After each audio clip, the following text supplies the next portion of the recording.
Welcome to Last Bell Boxing Special Edition, joined by Darren. Good evening, Darren. All right, mate. So, new concept, shorter videos. On this topic for this video, we're going to cover which British trainers are currently world class. So, we've had a lot of debates about this over the years on the show, so I'll come to you first, Darren. So, give us your runners and riders, Darren.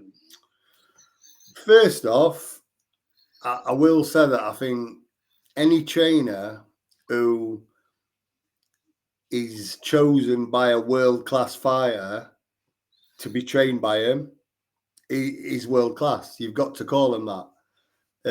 Like Ebony Bridges. Don't ask for no more compliments, because I ain't giving him. I wasn't even going to say that, to be fair. But, yeah, listen, any world-class fighter chooses a trainer, that trainer's got to have something about him. You know, they've got to do something right. I think also what makes a world-class trainer is someone who's not afraid to still learn, to carry on learning. You know, I think once you think you know it all, that's when you start going downhill. Yep. Making mistakes. You can always learn from someone, even if that person's not the greatest. They might do something that benefits you if you use it, so it's worthwhile listening. Yeah, that's just how I think as a trainer. I'll always, you know, in a bit of spare time, I'll always watch videos of trainers.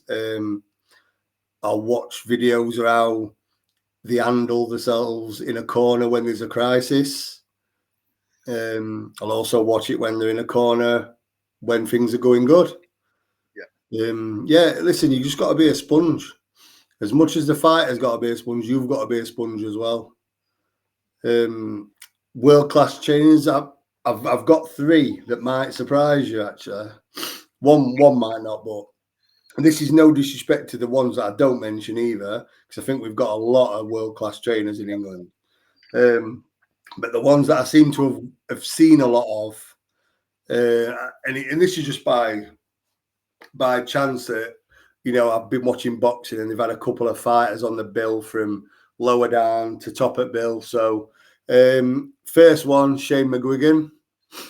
You know, I rate Shane as a trainer. I think he's a really, really good trainer.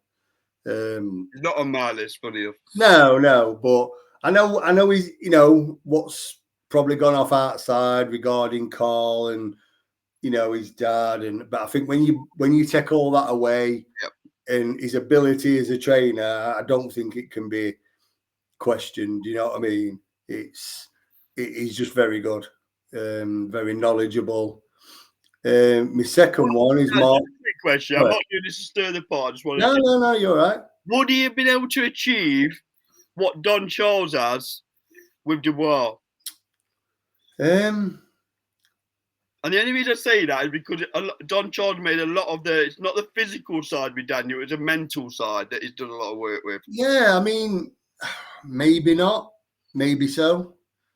Different. I mean, look at Lee Wood with Ben Davison. Look what Ben's done to Lee Wood. Yep.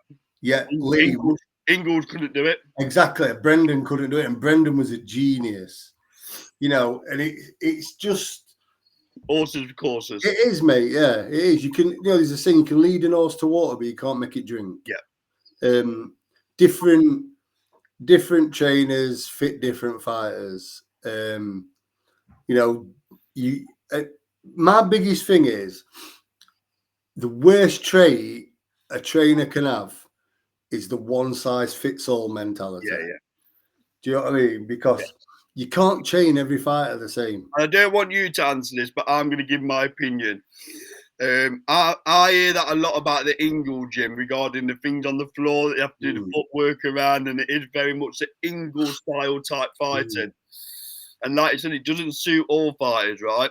No, it don't. No, but I mean, Ingalls had Johnny Keaton, John Buster Keaton, and John weren't a fancy Dan. You know, John was a roughhouse. John was in some absolute amazing fights as well, you know, for British titles and that. John did the training, but Brendan, adapted, on fight night or in sparring, whichever. He didn't make him fight like an hands down, move it head. So that's what I mean. It's like you've got to adapt it. You can't train everyone the same. In the crucial points, everyone can do the training for the fitness the same.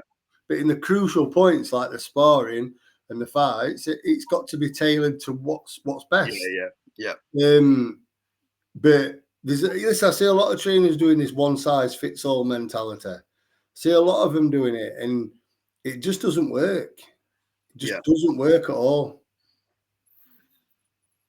Any of his dads? Yes, mate. I'm going to go Mark Tibbs. Ooh. I really rate Mark. I've been studying a little bit of Mark, to be fair, ready for a certain fighter to come back. Obviously, Mark used to train Ebony. But yeah, listen, Mark's. How can you be the son of Jimmy Tibbs and not know what you're doing? Do you know what I mean? So Mark Tibbs is probably a bit of a shout out to Jimmy as well, to be fair. But yeah, really good trainer, really, really good. And last on my list, Alan Smith. I really rate Alan Smith as well. I've seen him when he was with Dennis McCann. When he's with unsung hero a little bit, right? Unsung hero. Don't get more.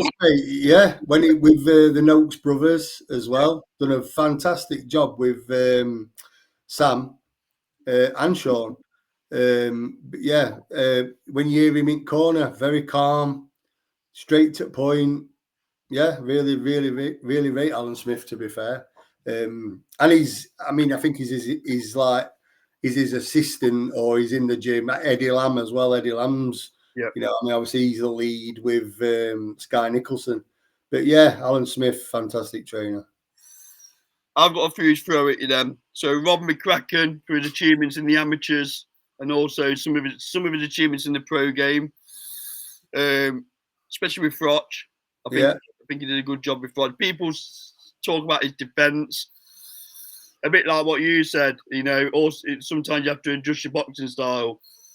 A lot of people, mate. A lot of people would say AJ was at his best under Rob McCracken, and I think I would concur with that because he was very aggressive. Very aggressive. And he's achieved over 100 medals at major competitions in the amateurs as well. That's 100 fighters, roughly.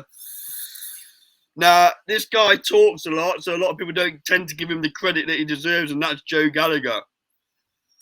Joe's a good trainer, mate. He can't. I know he talks a lot, don't in mind. But listen, Joe's very outspoken, but listen, like I said, like I used the example with Mark Tibbs, you can't be Jimmy Tibbs' son and not know what you're on about. You can't have been under Phil Martin at Champs Camp and not know what you're on about.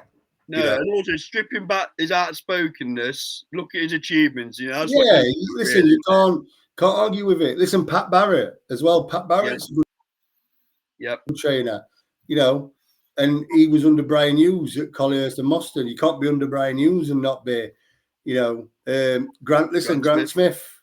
Grant Smith's a good trainer. There's a lot. Ben Davison. There's some that I haven't. There's some that I haven't mentioned. Again, another controversial one who big mates with Andy, Adam Booth. Yeah, I'm thinking about David A. You know what, mate? The things he achieved with David A. That's yeah. I mean, he and Groves didn't do a bad job with Groves, did they?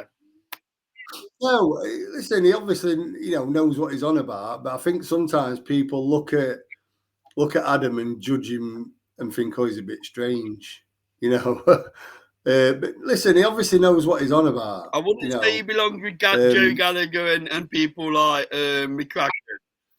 No, I wouldn't say he stands with any of them. No, not all. But another good trainer, mate, Glyn Rhodes. Glyn Rhodes, very good trainer. Listen, what that man hasn't seen in boxing, he's not worth seeing. I mean, listen, the man's an absolute amazing man, to be fair. Done what he learned off Brendan. He saved a lot of kids from going down the wrong path, made a lot of champions in life. You know, and listen, he's had some tragedies as well. You know, I think he was involved in Bradley Stone v Richie Wenton, and Scott Westcalf, God bless him. But he still continues to do what he does, and that would have broken a lot of men. But I think Glyn feels like he's got a duty to keep going for, you know, while everybody's changing lives, keep going. One more name, Jamie Moore. I think if this time next year, with another year, we could be speaking a bit more highly of Jamie Moore. I rate Jamie Moore. Getting a good stable. Yeah, I do. Yeah. Listen, my opinions is I don't know why Chantel Cameron left him, if I'm honest, but she obviously had her reasons. Another one, Peter Fiore. I think Peter Fiore's a very good trainer. There's loads, mate, and to be fair, it's very rare that you come across a boxing trainer, a professional boxing coach, and you think, how have they got a license to coach? I mean, listen, it happens. Sometimes you'll look at someone and think, how have you got a license? Have you got that out of kinder egg or something? You know, but 90% of them know what they're doing. Yeah. Peter Fiore is a very good shot. Very good shot. Yeah, very knowledgeable, Peter. Very knowledgeable. Okay, so go on then, Daz. Who are we giving Last Bell Boxing's Trainer Award to? I know this wasn't meant to be a 2024 award, but let's give someone an award. Who sits top of the tree? You are. Who sits top of the tree out of this lot? Difficult one, isn't it? So we're saying who's the best British trainer? I wasn't going to give an award for this, but let's not the best, but who's had the best year of 2024? That makes it a bit easier. Yeah. Do you know what, mate? For pure impact on a fighter, Don Charles. Don Charles. I can't argue. Just for the pure impact and change of mentality. He would never have got in the ring again to face Usyk under McGregor, would he? Complete different mindset that guy's got at the minute. Yeah, definitely. Yeah, and listen, it's no slight on Shane, but he fits him perfect. Yeah. He's obviously able to tap into his head and get him right. So I think on, you know, pure like effect on a fighter and bonding, I think Don Charles. Okay, so that's a massive shot. And also, I mean, there's Don Charles. Who else is in the team? I can't remember his name. He was with Don Charles and Daniel as well. Oh God, suffered a brain injury. Yeah. Ended his career from Manchester area. So what we'll call it, Team Dubois then. So the Team Dubois. Team Dubois. Take the award. So.